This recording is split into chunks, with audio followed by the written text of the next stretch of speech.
Alright, Kay. I've put some thought into this, and I've decided to share my what the fuck/nope story. I wasn't going to do it, but after seeing a few other threads with people discussing weird stuff, I figured I might as well. And maybe I'll get a solution for my one and only unanswered question. What I'm about to tell you is the 100% honest truth, and I'll try and be as detailed as possible. Firstly, some brief background info on me, which I only offer so you might understand my behavior and mindset. I'm an active duty Marine who's been in the Corps for over 15 years. I have quite a bit of training along with real-world combat experience. I am a rational, logical, and skeptical person who does not believe in the supernatural or spiritual. And I'm a long-time lurker here at K and 4chan in general. So, this all took place in the Californian Mojave Desert, at a place called the Joshua Tree National Park, 3 weeks ago over the Thanksgiving holiday.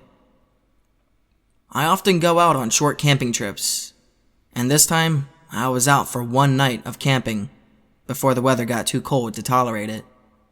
This is a huge desert area with almost no vegetation other than scrub, brush, and cacti, large mountains with very flat valleys, and hardly any wildlife to be seen. I go out there to do some hiking and to get away from gadgets for a while and just relax. The sunsets, sunrises, and starry nights are really amazing.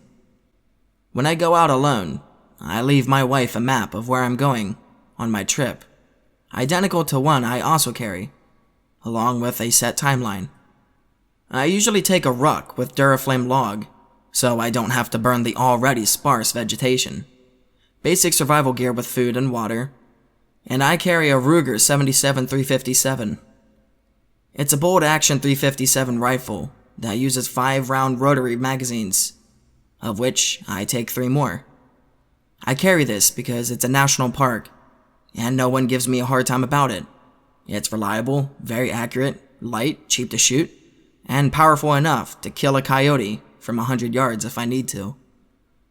The coyotes out here aren't deadly, but they are pretty damn fearless, and are used to people, so it's a necessity. I almost always camp on the large rock outcroppings now, because one time I woke up and saw no less than 6 coyotes standing in the dark, just outside the firelight watching me, pacing quietly. It was actually kind of neat to be so close to them, and we sat watching each other for a while, until one started edging in too close, and I had to shoo them away with a warning shot. Anyway, this particular night was uneventful, aside from the coyotes making a ton of obnoxious noise around 400.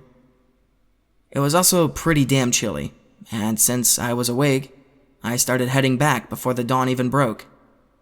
I can make pretty good time and distance on foot, so my campsite was about 4 miles out, farther than most people bothered to venture. In fact, I've never ran into anyone that far out, now that I think about it. So I'm heading back, and I'm hiking back down a large hill that has boulders and crevices all along it. Nothing too crazy, definitely not rock climbing or anything. I stay away from dangerous areas since I'm alone. I get no farther than 400 to 500 yards from my actual campsite. And there, lying on the ground in front of me, I see a blue and white knit beanie, the kind with the tassels on the sides. I stopped and started scanning the area, but I saw nothing out of the ordinary. I called out with a "Hello?" and got no reply. I walked over and reached down to pick it up, and as soon as I touched it, I heard a faint "Hello?" off to my left. I stood up quickly, but saw nothing. Walking further to my left, I saw a large crevice in the hill that went down about 30 or 40 feet and curved hard to the right among a few very large boulders. I couldn't really see anything down there because it was still too dark and the angle wasn't good. But as soon as I had got a look down into it, I heard a much louder "Hello?" come up from below. My mind clicked into gear, and I thought, shit, someone got lost and probably just spent a long cold night trapped down there. "Are you okay? Are you hurt? Do you need help?" I called down. The voice came back. "Please, come help me." I realized, holy shit, that was a child's voice. Or it sounded like it. So I tossed my pack and rifle on the deck and started yanking out some 550 cord as I yelled down, "Don't worry, I'm going to help you. Just stay calm." I tied a big loop off around the stone near me, and then, wrapping it around my arm, I came quickly back to the edge. I started to lean forward to find the best way down, when several things happened. I yelled down, "Stay calm," and then immediately got a whiff of the most awful smell I've ever smelt as I leaned over. Imagine what a long dead animal rotting in a mud puddle on a hot day would smell like. Just like that. In the gloom below, I saw a slight movement. Just a shape, but far larger than any child could have been. And then I heard the child's voice. "Please, come help me." I froze. That phrase had sounded exactly the same as before. And I mean exactly. In tone, inflection, cadence, everything. It was so exact that that's what made it weird. A few seconds went by as I hesitated. Then again from below, exactly as before. "Please, come help me." Now, I don't scare easily, but I was suddenly overcome with unexplained fear. Not a fear that I've felt before, like adrenaline pumping kind that you would feel from a car accident or a firefight. But instead, it was a gut-wrenching predator and I'm the prey type feeling that made me panic. I went into full flight mode. I reeled back, scooting on my hands and feet, and grabbed my rifle, panting. I remember thinking to myself, this isn't enough. I should have brought my M1A. And a second later, I heard scraping and scrabbling sounds coming up the crevice. I stood up and fucking ran, left all my gear behind, just rifle in hand right down the hill. I heard panting, huffing coming from behind me. And then, "Please, come help me." I was sprinting in the dawn, nearly hysterical with fear. And then I was back, through the park entrance and straight to the office, where I started banging on the door. Hell, I was kicking it even, and yelling for help. A park ranger came from around the side of the building and told me to knock it the fuck off. Thinking about it now, I realized he had his hand on his pistol, and I very nearly got shot myself, with all my bonkers behavior. With my mind racing, I told him the only thing I could think of that would make sense. "I was coming back from my campsite, and someone attacked me and chased me." He looks at me and says, "Who?" I tell him I have no idea. I never got a look, and that I could take him to where it happened, where all my gear was. So after a brief chat with another ranger, this old fella and I get into his ATV and head back to the hill. We get up to the crevice in the rock, and sure as shit, my gear is still there, with the cord still wrapped around a stone like I left it. But no one else is there, and no blue and white beanie either. The ranger gets a little pissed and asks me if I had been drinking or doing drugs, and after returning to the office and taking my statement, he tells me, "Maybe next time you come out here, you might want to leave the rifle at home. Okay, buddy?" So, that's it. I headed home, took a shower, and tried to figure it out. I decided that either some seriously fucked up kids had just pranked the shit out of me, or that I had almost been robbed and killed by some tweakers in a desert hiking ambush. The only problem with these that I can't figure out is that if either one is true, then what was that fucking awful smell all about? Alright, I'll start with a story from my life. Be me, 20 years old, still with parents because poor means I have to travel with them. Time to visit family in that really rural southern part of the world called Tennessee. Fucking backwoods as fuck, man. Not inbred, but these people are like 2 seconds away from donning KKK masks or something. Holy shit. But family get-together means we have to hang out. They're decent people when you get to know them. Somehow, group up with 3 cousins and a friend from out of town. I'll call them Eddie, Garrett, Austin, and Trent. These are the names of people I know or am related to, but not in the right configuration. I'm not great at making up names. We sneak off with a 6-pack my grandfather left out. He's a good man, but terribly unobservant. Find a clearing a few minutes out, maybe an hour, fuck, I don't know. Adrenaline kills my sense of time. Garrett, the local cousin in these here parts, seems really nervous. Older than me, but keeps whimpering every time we push forward. He carries an old rifle from like the old days when they hunted for a living. Eddie and Austin are keeping him cool, telling him we'll only be out here for a bit. Light up a small lamp. We're all getting a little tipsy, but not drunk. I have like half a can and call it good. Still don't have a taste for alcohol, I guess. Garrett suddenly says, "We shouldn't be here."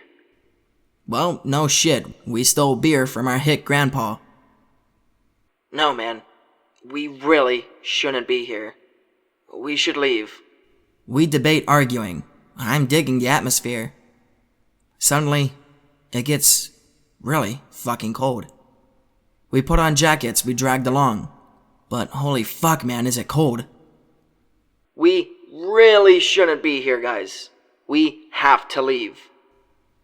Austin laughs and Trent grunts. Lamp flickers as a bug bumps it. Big ass bugs and cold wind? Fuck this place. Garrett, now super pissed, picks up Austin and basically stands him up like a good little soldier. We are leaving. Except, he's not telling us. He's not even looking at us. He's yelling behind Trent. Trent and I are trying to figure out what the fuck we're doing, since we're about to reenact Hatfields, and the fucking McCoy's in the middle of bumfuck nowhere. Suddenly, Garrett picks up his gun and aims at Trent. Austin drops like a rock. Trent is scared shitless. I'm wondering what the fuck I'm going to say to the cops about all of this. We're leaving, ain't we, fellas? Trent slowly turns around, out of curiosity. I swear, I have never seen a look as terrified as the one on Trent's face. Austin sees Trent, looks to me. I stare back. Too chicken shit to see what's going on behind Trent. Trent suddenly sprints past Garrett, who keeps aiming his gun at whatever the fuck is back there. Anon, Austin, don't move until I tell you. But when I say it, run. Run like a black guy in a henhouse. At this point, too scared to call out that bullshit. Just dumbly nod my head. Try to sneak a peek. Anon, don't move. Garrett quietly moves, picks up lantern by hooking it with the muzzle. We're leaving now. We don't want any trouble. We didn't mean anything by it. Something fucking moves in the bushes. Cold gets colder. Literally a second from pissing myself. Garrett stops breathing for a moment. Lantern swings gently. Run. I am not a fast man. But tonight, I was fucking Usain Bolt. Austin is like 5 feet from me. I can hear him crying. I'm crying too. I hear 3 gunshots, one every few seconds. And then, the scream. You know, as I'm typing this, I realize I'm actually tearing up. This shit is not a fucking joke. But it feels better to write it down than just bottle it up. Anyways, have you ever heard a coyote yelp? They sound like they're sorta young kids crying and yelling. I grew up with coyotes in the backyard. This did not sound like a coyote. It was high-pitched, at least higher than a coyote. And it was right fucking behind us. Austin and I don't even look to each other. We just keep running, finally clearing the trees and entering the meadows near a creek. Garrett appears behind us, rifle slung over his shoulder, and he's shouting to keep running. The scream gets louder, but not like in volume. It's getting closer. Garrett tells us to keep going. We're almost across the line. He full stops and takes another shot before moving again. Suddenly, more fucking screams. They are everywhere. We see an old fence, not more than 30 yards away. Austin fucking leaps that shit like a gymnast. I'm like a few seconds behind him, land on my back, and see stars. Garrett leaps over and takes aim again, completely out of breath. We're on our side. Fuck off. Screaming literally stops. There's no fucking crickets or shit to fill the void. Just 3 adult men crying like bitches. Austin is on his knees, fairly certain he just vomited. I'm not even here anymore. Garrett, where's the fucking lantern? Garrett keeps his gun up, but his knees are shaking. Garrett whispers back. In the trees. We all look up and see the tree line, and sure enough, Lantern is sitting in the trees at the edge of the meadows. There's something standing near the trees. It's way too fucking tall. It doesn't really move, just jitters back and forth, like someone cut out the in-between frames of an animation. It moves back and forth across the trees. The light blocks out the details, which was fine by me. It turns and sort of hovers across the ground. Its knees are fucking backwards. Holy shit. Garrett is heaving now. His breath is ragged, but he seems to be okay. Garrett, what the fuck? Shut up! I'll admit it. I'm full on sobbing now. But I'm so cried out, I can't actually make tears. Just blubber in the corner. We're on our side, fuckers. You know the rules. Another one appears from the woods and starts to jitter. Garrett aims up and shoots again. I feel my ears ring for a second. The figures fucking freak out and rush back and forth across the tree lines, falling in and out of the light. For a second, I think I see 3 shapes moving around. But I don't care. I just want this shit to stop. The light in the trees flickers, and Garrett curses. When the light goes out, run as fast as you can, and scream and holler for Grandpa.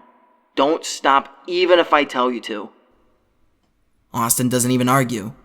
I'm nodding and turning to stare at the trees. The light flickers again, but comes back. The shapes stop moving. Fuck. They got bigger. No, they're closer. The light flickers. I expect them to get bigger again. But the light doesn't come back on. And we fucking book it. Austin takes the lead, rushes into the forest behind us, screaming for Grandpa. Garrett doesn't even hold the rifle for a shot anymore. He's just running like we are. We hear the screams again, but they're getting closer. Oh, God, they're closer. Suddenly, lights. Fucking lights everywhere. The screams stop. Grandpa is like 50 yards away with my dad, and like 3 distant uncles, and some black dude in a sweatshirt. They all have guns. What the fuck? Garrett and Austin fucking slide to the ground in front of Grandpa. I don't give a fuck and just crash into my dad, who just sort of hugs me for a second as I keep crying. Garrett is saying a bunch of things, but he's saying it so fast, I can't understand him with his accent anymore. Grandpa and one of my uncles just nod. Where's your friend? Trent ran past us. Didn't he reach you? Grandpa grabs me and Garrett. Austin is curled up, weeping on the ground.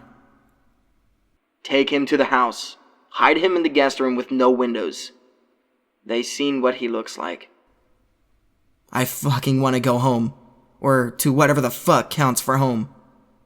Grandpa says I need to go with them. Says Garrett has a good gun. We walk through the woods again. I have to admit, feel a lot safer with all the guns. The black guy whispers something to Grandpa. My dad keeps marching, hand on my shoulder. Garrett calls out for Trent, tells me to start calling too. We keep calling out. The black guy says something to Grandpa again. We reach the fence again. Exact same spot. Vomit still on the ground where Austin was. Grandpa waves flashlight around, illuminates the meadows. Uncles are doing the same. Suddenly, shape darts out of the tree line, crying and huffing. It's Trent. He stops a few feet from the fence and falls on his knees. He's crying like me. Grandpa and uncles, totally quiet. Garrett and I don't move.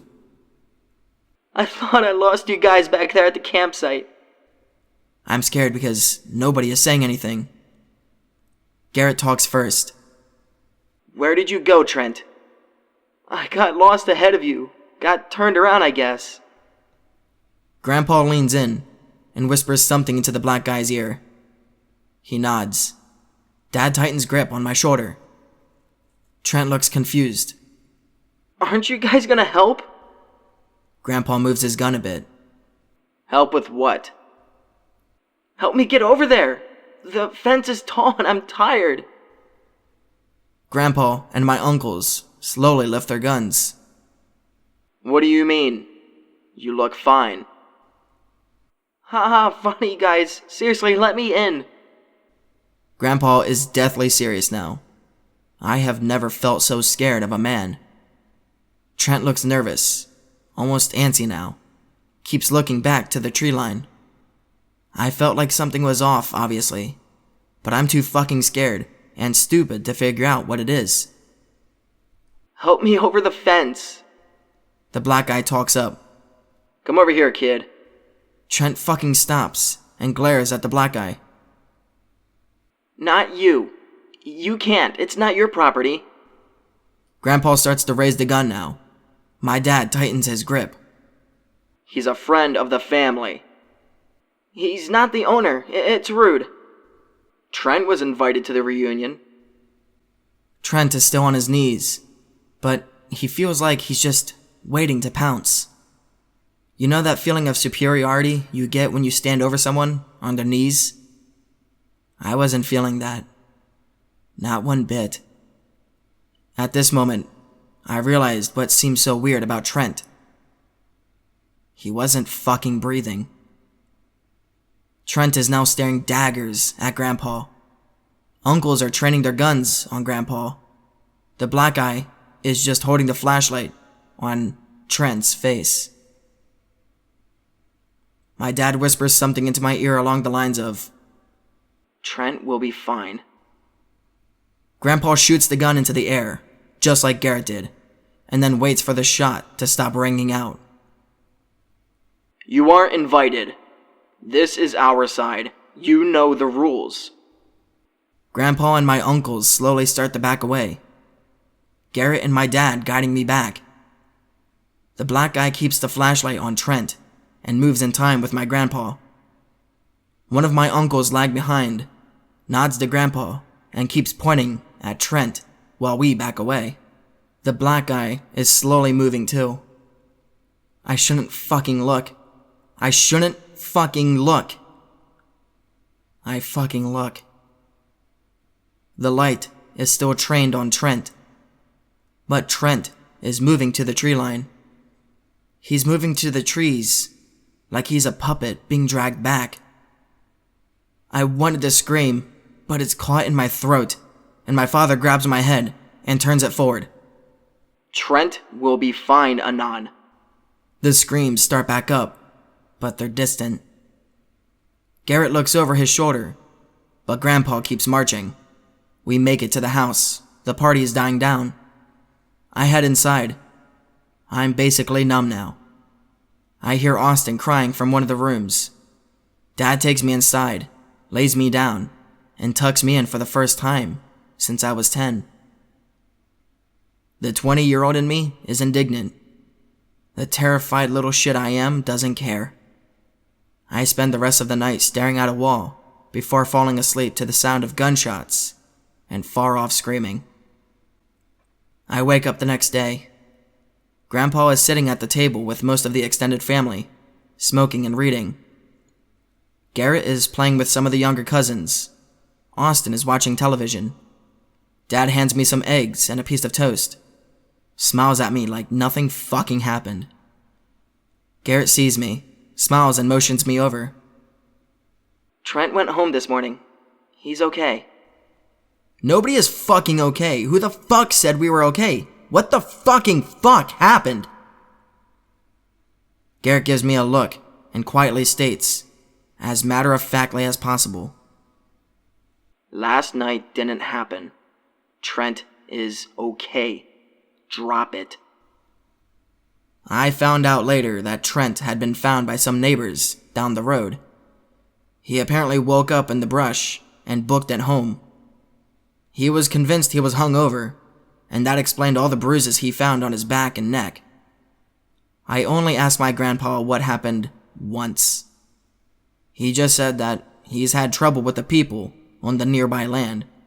They keep trying to get onto his property. I asked why they hadn't taken it. He looked right fucking at me and said, I haven't invited them in, Anon. That's why.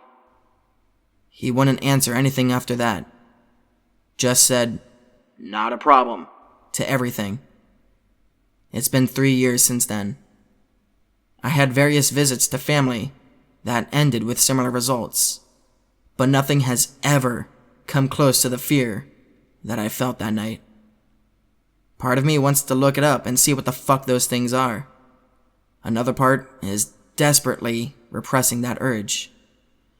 I would say it was the closest I ever got to a skinwalker incident, but I can never figure out what the fuck was with the side thing. It feels good to talk about this shit with new people.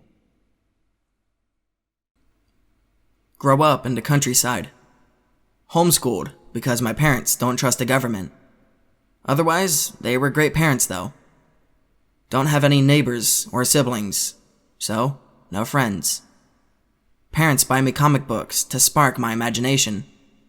Start really enjoying Spider-Man. White Spider-Man becomes my favorite, pick-related. So my parents make me a costume for my 10th birthday. Wear it every day. Parents encourage me to play outside more. There's nothing out there. Whatever, pretend to be Spider-Man while jumping around the forest. Fast forward a few years. Always been tall for my age. And by the time I'm 15, I'm 6 feet tall. Never really did sport though, except for running around the forest like Spider-Man, which I was getting pretty good at. So pretty thin and lanky. One evening, around 6-ish, while playing near the road into town, I see a car's headlights stopped still on the road. Go to investigate. Peering from the trees, I see some teenagers, maybe 18 or so, standing around the car. First time I've seen people other than my parents in years. Can't make out what they're saying, but they seem distressed and jittery. Want to go ask if I can help, but scared they won't like me. One of them peers in my direction. It's around sunset, so there's not loads of light, unsure if he can see me or not. Our eyes lock for what feels like hours. Hear boom, and instinctively drop into a prone position. Guy looks away briefly as the car starts smoking. He looks back towards me, but his gaze never settles. Wonder what he's looking for. Another one loudly says a naughty word. They grab all their stuff from the car and carry it on foot. I want to learn more, so I decide to follow them. Take off my Spider-Man mask, so they'll know I'm not really Spider-Man if they see me. But try to stay hidden because I think they might not like me. In my head, I'm their guardian angel. After about an hour, they come to a clearing. They begin to set up camp. Realize this is the same clearing where I reenact my Justice League operas. My limited edition Superman action figure is still buried there in a stunning twist when Zod imprisoned him at the end of my last episode. Think I can casually walk over and explain the situation, but notice one of them is standing by their camp's outskirt, looking pretty intimidatingly into the forest. It's the same guy who was staring in my direction earlier. Decide to call him Weird Al. Circle around the forest surrounding the opening, looking for the easiest way to sneak into the camp. A twig snaps beneath me. Suddenly, Weird Al reacts really fast. Notice he's holding a gun and pointing it in my direction. I don't think he can see me though, since he keeps moving his arm around. Realize they're playing commandos. Pretty soon, they get a fire going. It's pretty dark by now. Weird Al is sitting with the others in a circle around the fire. Can hear them talking and laughing. Want to know what they're saying, and still want my Superman figure back. Crawl on all four towards their camp, cause I'm still playing Spider-Man. I'm certain they can't see me in this dark. Get close enough to make out what they're saying. Talking about ghosts and urban legends. Never heard a good ghost story outside my comic books before. Lie on the ground listening. Eventually fall asleep to their stories. Wake up a couple of hours later. The fire's still burning, but they're all gone. Probably inside their tents. My stomach's rumbling. See they left some bags of food around. Figure they won't mind if I take some. Some weird plastic wrapping with something crunchy inside. Have to rip it open, but inside is a salty treat. Remember to grab my Superman. Dig around and retrieve it. Worried about the fire. Notice it's attracting moths. I don't want these guys to be attacked by a swarm of moths in the morning. Also, don't want to contribute to greenhouse gases unnecessarily. Use one of their water bottles to douse out the fire. Decide to head home for the night, but promise myself to visit them again tomorrow to see how they're doing. Scamper away on all fours again because I remember I'm still supposed to be Spider-Man. The next day, don't tell my parents about the campers because I've never really had friends, and I'm scared my parents will grow concerned. Return around 5 in the afternoon, with binoculars this time, so I can pretend I have Spidey vision. Just before sunset, so it's still bright enough. Still wearing my Spider-Man suit without the mask. Again, wait at the edge of the clearing in the forest, spying on them through my binoculars. They've got new firewood, and lots of it. Appear to be cooking a rabbit. Not cool, guys. Rabbits are our friends. Begin to wonder what rabbit tastes like. Remember, I need to focus. Weird Al is by their tents looking at the forest, gun by side. On the other side of the fire, one of his friends is looking out the other direction, and appears to have a gun too. I see they're finally taking commandos seriously. The other 3 people, 2 girls and a guy, are sitting close together. The guy's tending to the rabbit, and the girls are wrapped up in a blanket. Watch them for a while. One of the girls reminds me of Mary Jane. Wonder if she can be my girlfriend like in the comic. Eventually go back to Weird Al. Feel something on my shoulder. Drop my binoculars as I swat a spider away. Hear shouting. Look over at the camp. Weird Al's pointing his gun in my direction and shouting. The cooking trio back away. The other guy with the gun rushes to Weird Al's side. I'll call him Friendly Steve, because he seems less tense. Friendly Steve points his gun in my direction too. What the fuck? Decide he's more like Angry Steve. Not entirely convinced they're actually aiming at me. Start circling the edge again like last night. They seem to move their aim with me. Weird Al starts shouting at me. Can't make out what he's saying. It's better to say nothing and have people think you're stupid than open your mouth and confirm your stupidity. Shouts at me again. Have no idea what to do. Parents were right. I am too immature for social situations. Tony Stark would surely know what to do. Suddenly, hear a loud bang, and the tree next to me explodes. Well, a chunk of it explodes off. Instinctively crouch into prone position. Several more bangs. Can't see Weird Al or Angry Steve very well because they're surrounded by smoke. But see a few flashes of light. Eventually realize they're shooting at me. What did I ever do to them though? Run off on all fours again. With my experience, it's much faster than running. Get home and start crying. Parents ask what's wrong. Tell them I met some cool youths and they didn't like me. Parents hug me and tell me maybe it's because of my costume. Mom thinks it's proof that I'm not ready to have friends. Dad insists that this could be good since I'm showing initiative by going out to meet people. They settle on dressing me appropriately tomorrow, so I could reintroduce myself. They assure me that if I just be myself, the kids will like me. Take comfort in their words. Next day, dress in an old t-shirt and sweatpants. Put on my best smile and head out to meet them. Mom offers me some cherries before I leave for good luck. Don't mind if I do. Must have eaten like 30 cherries. Had cherry juice all over my mouth. As I'm wandering through the forest, cherries attract flies, which cause me to stop paying attention, and I slip in deer feces. On the verge of tears cause I smell like deer shit. Want to head back. But no, I have to be strong if I'm ready for friends. Heading towards camp, I see Mary Jane wandering around the forest. She keeps calling out a name. Ben, I think. Stand still watching her. She sees me. At first, she winces. Remember what my parents told me about being social. Smile at Mary Jane. Smile, and the world smiles with you after all. She doesn't smile. She takes a step back. Have you seen my friend Ben? She says. She says it really fast. Repeat it back to her a couple of times to digest it and look down. Oh no, my parents say it's rude to break eye contact.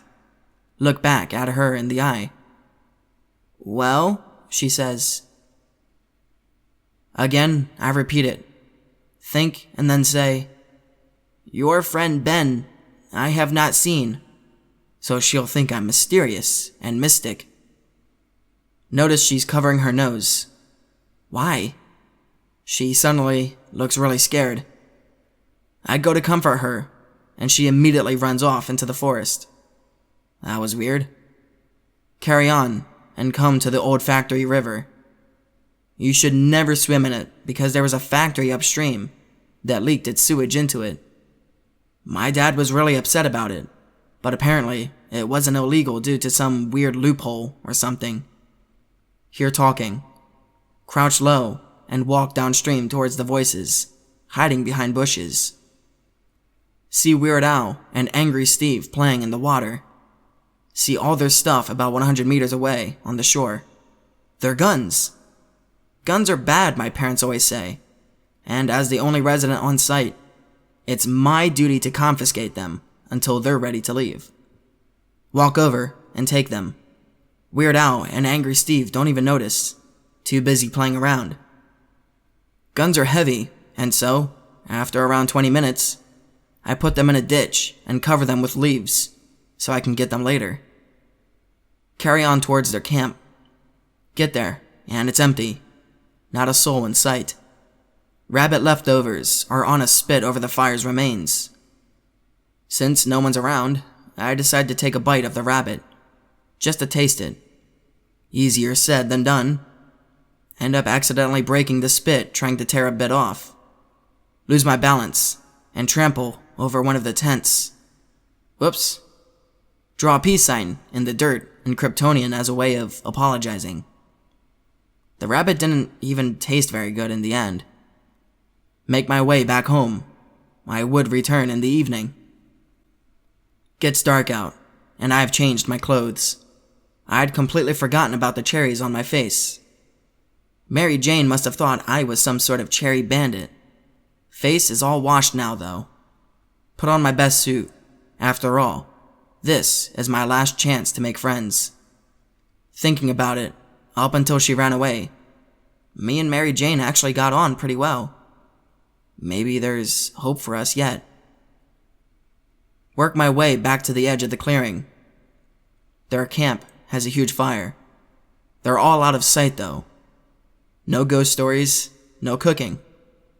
See that they didn't put the tent I trod on back up. See the other tent rustle. Weird Al rushes out past the fire. In the moonlight, I just about make out him running 20 meters or so, and then stopping. He stands still for another 30 seconds with his back to the camp, before running back to camp.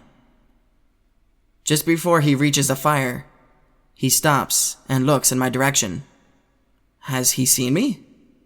Hurrah, I can finally introduce myself.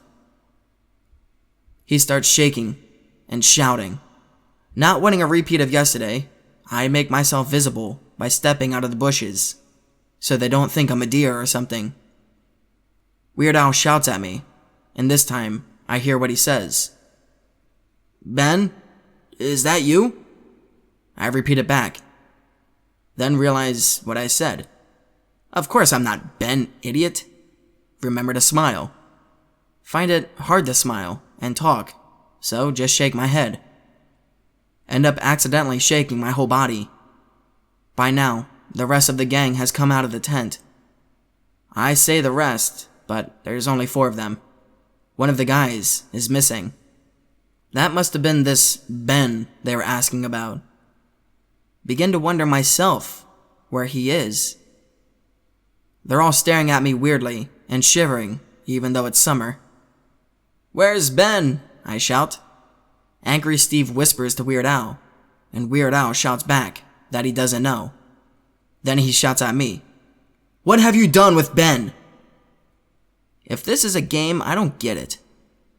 Decide the only way to earn their trust, drop down onto all fours and do my Spider-Man crawl, so they'll see how agile I am. They immediately scream and all run away. How weird. Run after them. Matching their pace is surprisingly easy. Maybe because the girls had short legs. Follow Weird Al into the forest. The forest shields the moonlight, so I can only see his silhouette. He turns to me. Roger, did you see that thing? It looked human, but its movements. Can't think of anything to say, so just nod. Weird Al keeps talking, saying how useful his AR would be right now. No idea what he means. Eventually, meet up with the others. Celebrations all around. Finally, they accept me. They must have been impressed by my Spider-Man crawl after all. Angry Steve says they should try to find the car. What about Ben? I muster in my best Weird Al impression, to show I am one of many talents. I hate to say it, James, but I think he's gone, says the girl who's not Mary Jane. Who on earth is James? Suddenly, Mary Jane stops walking. What is it, Sam? Angry Steve asks. Mary Jane whispers in his ear. He raises his arm and starts pointing at us while counting. Ben's not here, he says very slowly. Weird Al replies, yeah? Before suddenly standing up straight. He just screams, "Run!" and takes off. Everyone scatters. Begin to think my new friends are a little weird. Decide to go home. Never did find out what happened to Ben, but that forest is full of ditches, so he was probably just playing hide and seek. Still can't believe Weird Al and Angry Steve were playing in the water. My dad says the factory's chemicals mean that bathing in it will make your hair fall out for sure. Anyway, that's my weird story.